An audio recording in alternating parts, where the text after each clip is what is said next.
that we're talking about how counterfeit social media is. And in particular, social media content creation organizations, now that their life and existence is effectuated by way of social media, peer-to-peer communication. The death, of course, happened years back of peer-to-peer communication and the liberation of human thought, freeing us from the manacles or the trammels, manumitting our minds from the control of central states, crime rings, sociopolitical organizations, political parties, and et cetera. We finally began to be able to communicate with each other. And really, it began in a weak way with peer-to-peer communication on spaces like MySpace, and then went into overdrive as Facebook displaced MySpace. And we really began to see the world. And when I'm talking about Western kind and how we have the exact same anti-whiteism afflicting us from one town to the next, one city to the next, state to the next, country to the next, continent to the next. And we knew these stories, of course, prior to the internet being robust enough to carry all of the information that it can today, and that bar for participation being as low as it is today. We knew we still were in communication with our brothers and sisters around the world, talking about sociopolitical matters. And so we had people travel great distances, and Jonathan Bowden, for example, coming to the United States and giving speeches from the UK, and so many others.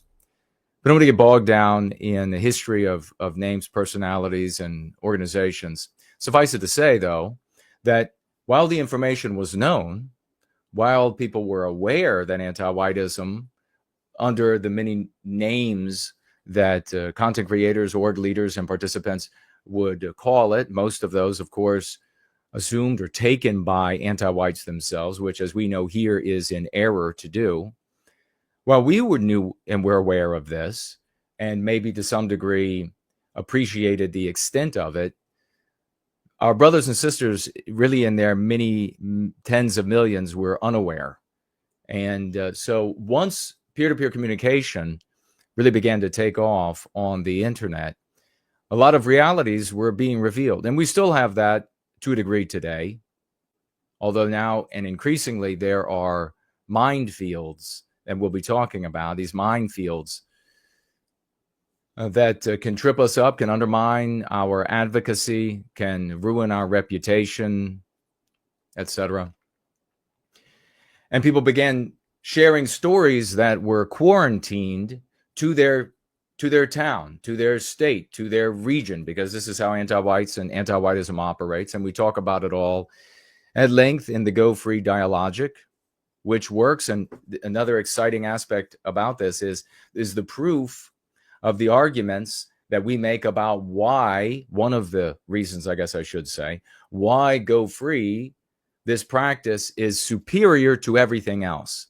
And it's a magnificent coruscating proof of it. Truly a coruscating proof.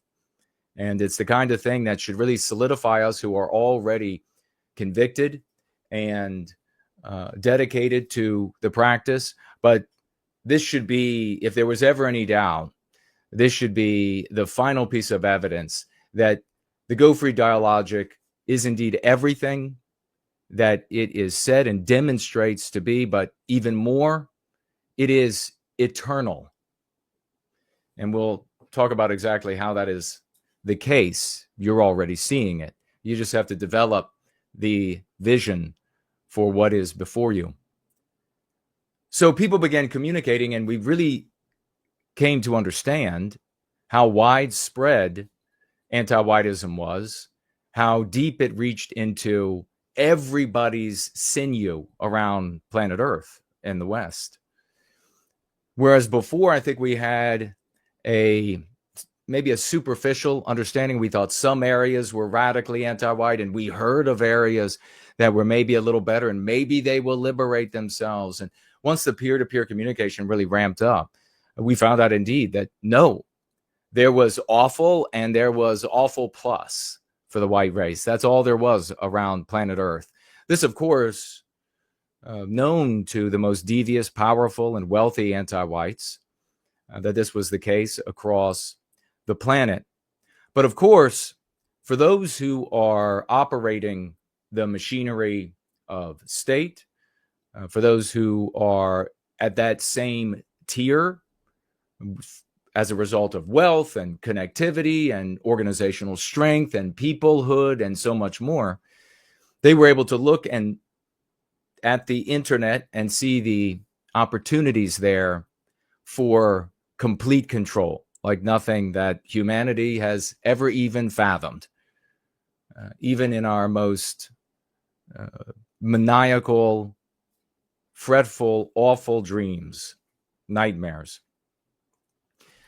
And slowly but surely, the online space of virtual reality, and in particular here we're talking about socio-political subject matter, directionally, wherever that's touched upon, socially, politically, and that includes, of course, all of these different avenues of human expression and participation, charity, religion, league, club, brotherhood, on and on. All of this became a target for a great many entities. Now, before we get to that reality, which of course is the death knell, we'll step back just for a brief moment to 2020, 2021, when we really began ringing the bell here about what I had talked about intermittently in the years prior, which is the problem of the capture of the dissemination of information. What information is disseminated on social media? And we talked a lot back in 2020 and 2021 about content creators, and this is now perennial. It will never change. Content creators, when at that time, really demonstrating at that time, and of course in the several years before that, but certainly in toto since then, content creators, as opposed to prior to this period, were driven and increasingly driven by not just popularity and thereby aggrandizement and maybe sexual options, but also the income from it. And as content creation has become increasingly income driven, every principle is thrown overboard, especially for the white race, a race of people that are selfishly individualistic, bar none. Nobody else competes with that selfish individualism.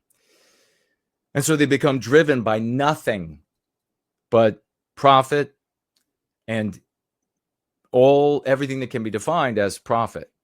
So that can be cash, that can be gifts, that can be sex partners, that can be pats on the head, the aggrandizement, that can be popularity contests, driving these content creators. Well, since all the principles and the morals go out, it really becomes out the window. It really becomes an amoral space, not necessarily immoral, but certainly amoral, servicing the selfish interests of the individual content creator.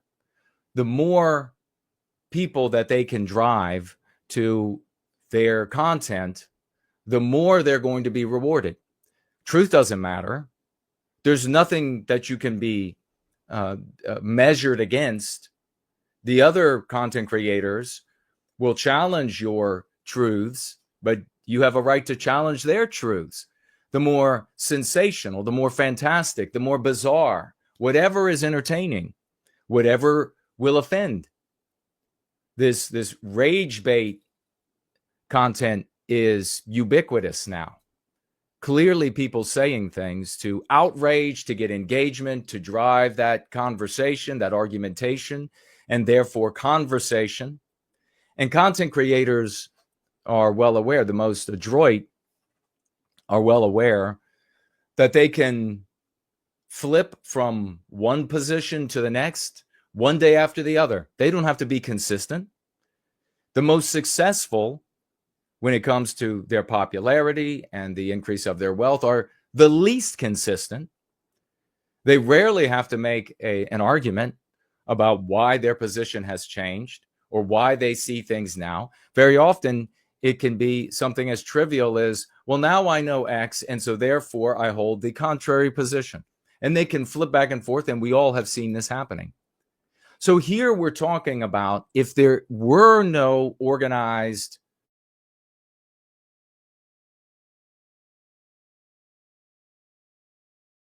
position, and they can flip back and forth, and we all have seen this happening.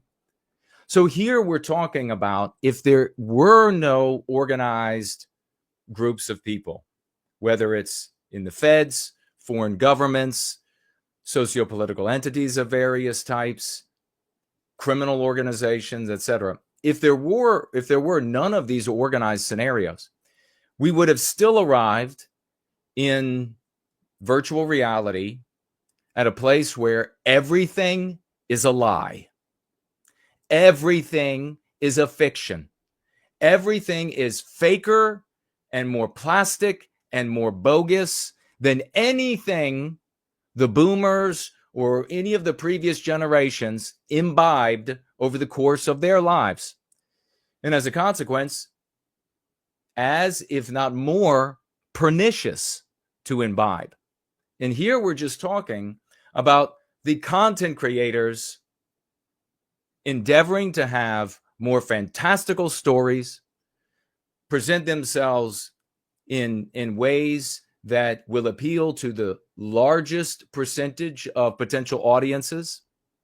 You can imagine, if you will, if there were an audience with the notion that turtles ruled the world, literal turtles, content creators would appear out of the woodwork and they would have grimoires of turtle magic to share with you.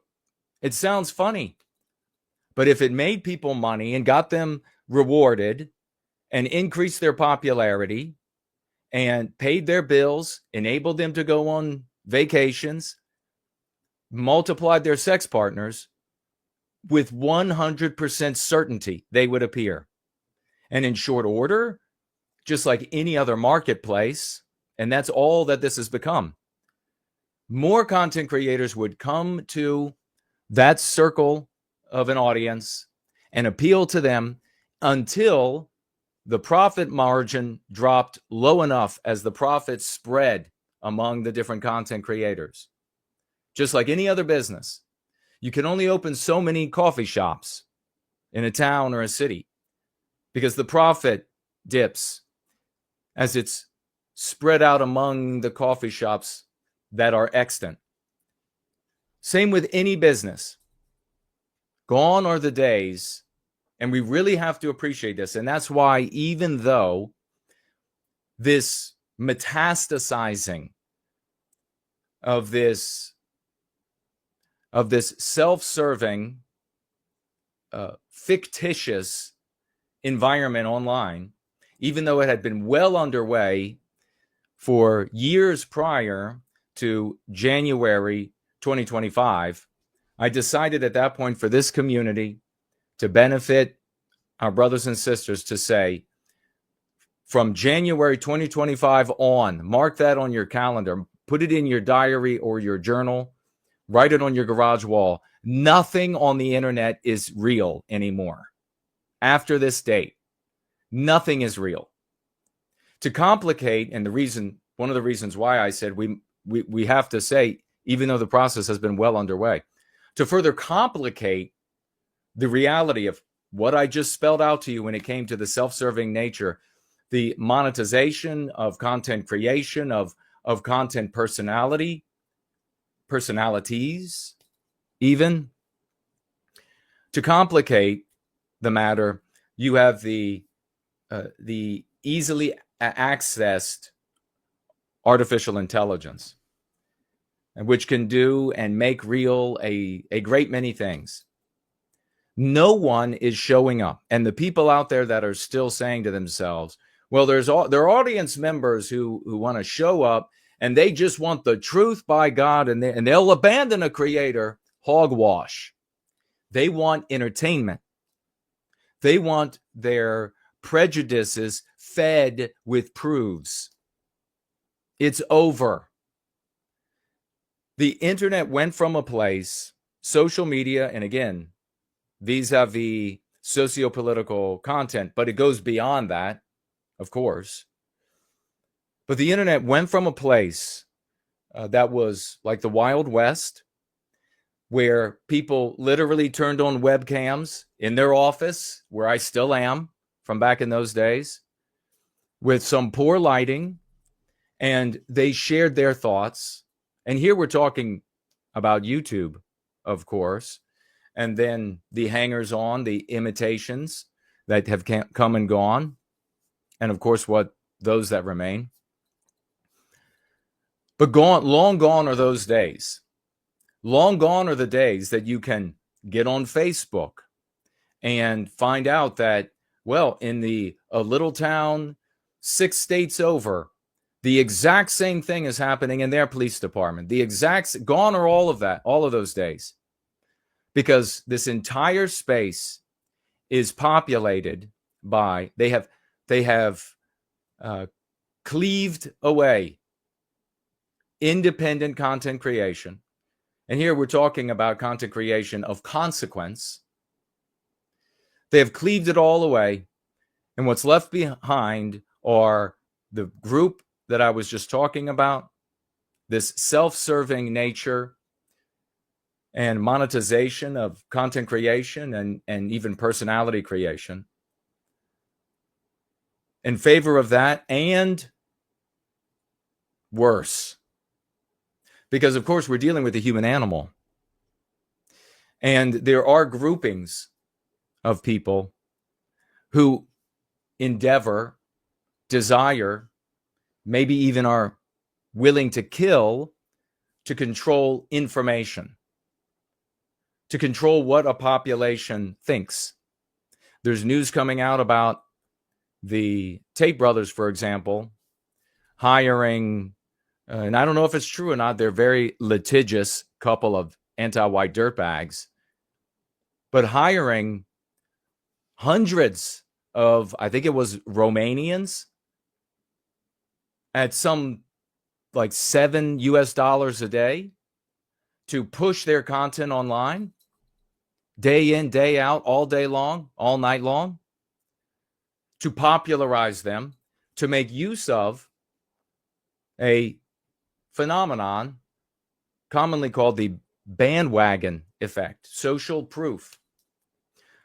Because in a complex world where we're living challenging lives, every single one of us, we seek for shortcuts to understand, shortcuts for who to heed. And when people see a group, a large group, a group celebrating a particular content creator, a particular ideology, etc., when we see that large group, one of those failings is exploited. And that is the bandwagon. This notion that if there are a lot of people there, it must be real. If there are a lot of people there, it must be true.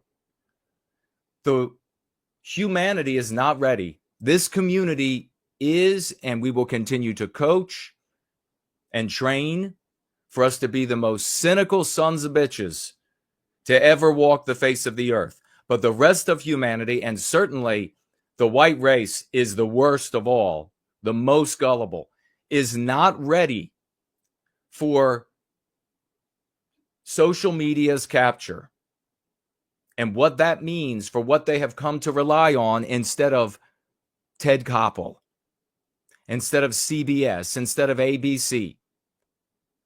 All of these people today, especially the younger generations, the most irritating of all, the little Zoomers zooming around on their psychotropic drugs and their total absence of testosterone in the males, for most of them, not all of them, of course.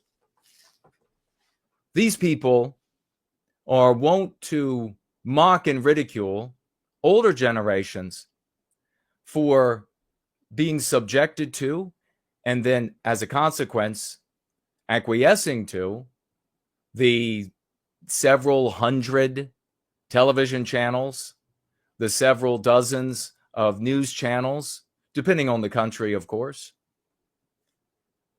Ridicule because you got your information from there, or the newspapers and they were captured as well, or the novels and the novellas and they were captured. Nothing is as complete as the internet. Virtual reality is the prison of humanity. It is the prison. Nothing that comes to you on your phone, on your desktop, on your laptop, on your tablet is real. Nothing. So, who are these groupings of people? Who knows? Who cares? Feds will be involved. They are involved. Criminal organizations will be involved. They are involved. Foreign governments and their intelligence services will be involved and are involved. None of this is without being controlled. None of it. Every content creator of consequence that is pushed and driven and popular is an asset. Every single one. And it can be to a lesser degree or a greater degree.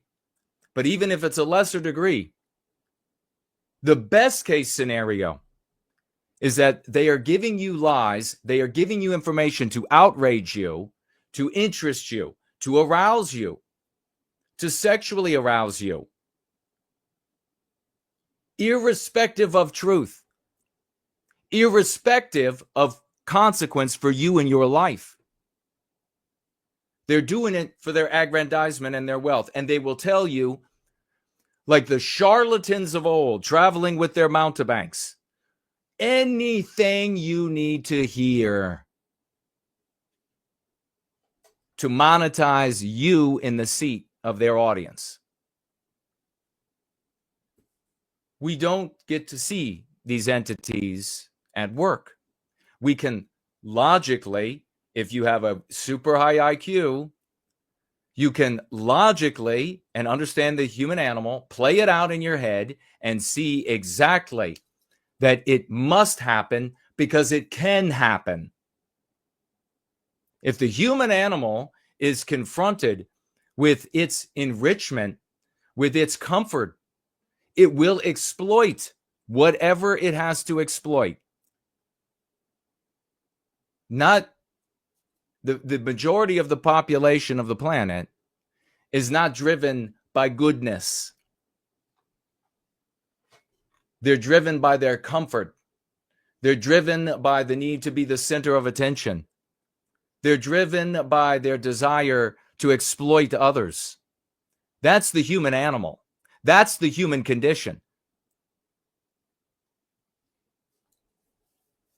For the vast, vast majority.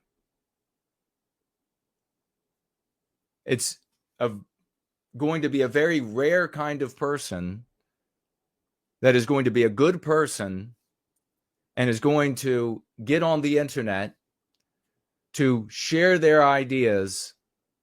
And if they can't be popularized, if personally they're not popularized by way of their efforts, or if some entity or entities can come in behind them to popularize them, then they will forever remain in the backwoods of the internet. No one will ever know who they are. They will influence no one.